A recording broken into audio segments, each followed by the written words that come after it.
guys, today I'm doing a review of this radish kimchi, and got this at the local Asian mart, and you can see this.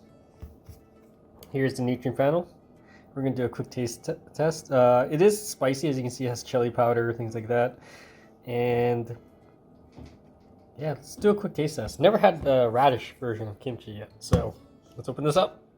All right, so here it is. We're gonna take one of these right now. There we go.